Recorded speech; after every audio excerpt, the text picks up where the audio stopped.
The ultimate curveball in a video game is the unkillable enemy. From all the way back to the arcade era, have gamers been haunted by foes that just will not die. And with that in mind, it's all the more satisfying to be able to inflict on them the fate they've doled out onto us so many times before. I'm Jess from WhatCulture, and here are 8 unkillable video game enemies you can totally kill. Number 8. Earthshapers. Spyro 2 Gateway to Glimmer. As anyone who's played them will know, the combat in the original Spyro the Dragon games is far from complicated. Usually whatever isn't killed from one charge attack can be dealt with just as easily with a single flame attack instead. That's not the case with the Earthshapers of Fracture Hills though, for getting rid of them requires a bit more ingenuity. In part of the level, these stony giants are deliberately positioned next to lava pools, so all you need to do is charge them enough times for them to fall in. But another area features no such advantage, leaving you wondering if these particular Earthshapers are totally invincible. This invulnerability plays annoyingly into a side quest involving escorting a frail alchemist straight through the clump of Earthshapers. But luckily, you can get your own back if you happen to come across a supercharged panel somewhere on the floor of the level. As long as you can get there without bumping into anything, the unaware brutes don't stand a chance.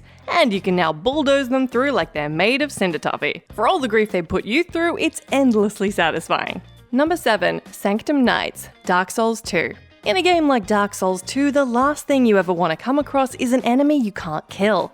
Far from a series that encourages running away at the first sign of trouble, you'll probably assume there to be a trick to this, but until you figure it out, you're gonna have quite a bad time. The game's first major DLC, Crown of the Sunken King, introduces the Sanctum Knights, which at the time you first encounter them are ghosts. And as we know from Dark Souls 1, ghosts cannot be harmed. It's possible to make these ghosts tangible again by finding their armor and releasing their essence from inside, but let's assume you didn't work that out straight away. Is all hope lost? Like hell it is. In a large room containing many of these Sanctum Knight ghosts are 2 bottomless pits side by side, which you can trick these annoying apparitions into by baiting out an attack from them just as they step over a corner. If you have the patience, you can even clear the whole room this way. Number 6. Phanto. Super Mario Bros. 2. The inability to stop something from relentlessly pursuing you is pretty bone-chilling in its own right.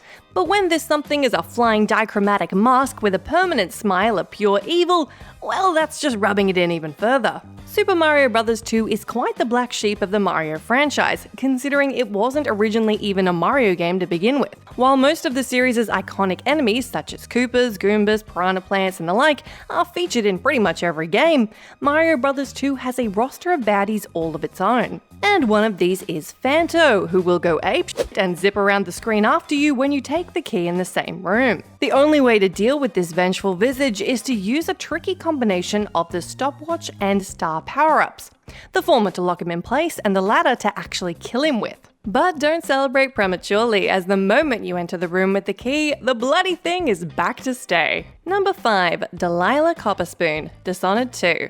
The ending of Dishonored's second DLC, The Brigmore Witches, has main antagonist Delilah Copperspoon canonically trapped inside a painting of her own making. However, by the time of Dishonored 2, the evil witch has returned to usurp Emily Caldwin and name herself Empress of the Isles. This is due to a dark ritual conducted 3 years prior, bringing Delilah back to this plane of existence more powerful than ever. On their mission to find and defeat her, Emily Orcorvo learns that Delilah is immortal in her current form, as her spirit is housed separate from her body in the mansion of the corrupt Duke Luca Abel.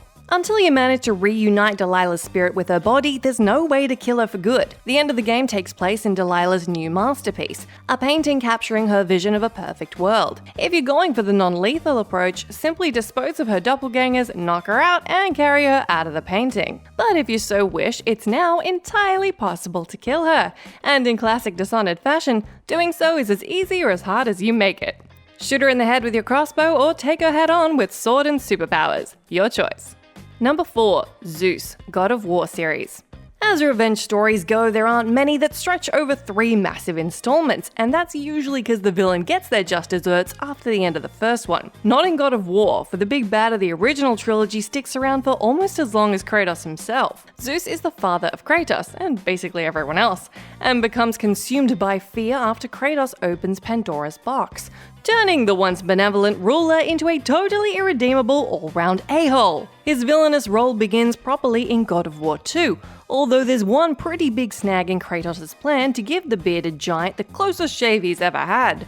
The flame of Olympus makes Zeus basically immortal. As the only way to kill a god, the flame contains Pandora's box, and Kratos must open it to sever Zeus's immortality. Although the box is empty when he gets there, that doesn't stop him, and an epic battle ensues. In the end, Zeus's spirit leaves his body, but finally accepting of his past transgressions, Kratos forces it back in and proceeds to beat his father to death with his bare hands. Vengeance doesn't come much more satisfying than that. Number 3. Guardian Ape, Headless Ape, Sekiro Shadows Die Twice. Now, I know what you're thinking. The Guardian Ape is fought twice as a full-fledged boss in Sekiro Shadows Die Twice, 3 times if you count the first encounter's second headless phase, and each time you seem to very unambiguously end its life. Surely the fact alone that there's a second boss fight should tell you that you didn't. If you've been paying attention to item descriptions and backtracking to places you've already been, you'll learn that the Guardian Ape is actually immortal in its current condition, despite you chopping its head off.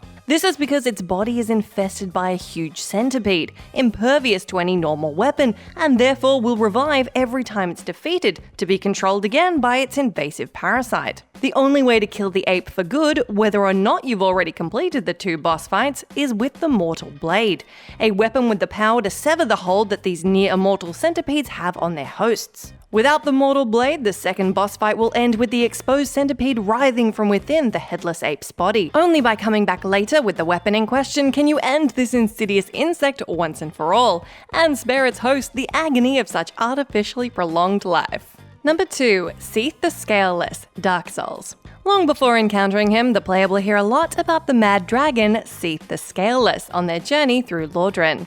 Born with various deformities and a burning envy of his brothers as a result, he plays a huge part in the dragon's extinction, and is awarded dukedom in a secluded research archive of Anor Londo. His experiments with crystal magic led Seath to the Primordial Crystal, an artifact that essentially bestows immortality onto him by making him a true undead.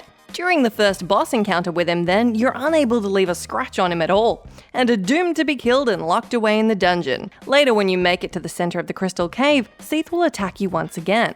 Like last time, he's resistant to all of your attacks, but the difference here is that the primordial crystal is within your reach, tucked away at the back of the arena. Simply destroy it with a single hit and the Pale Drake will become mortal once again.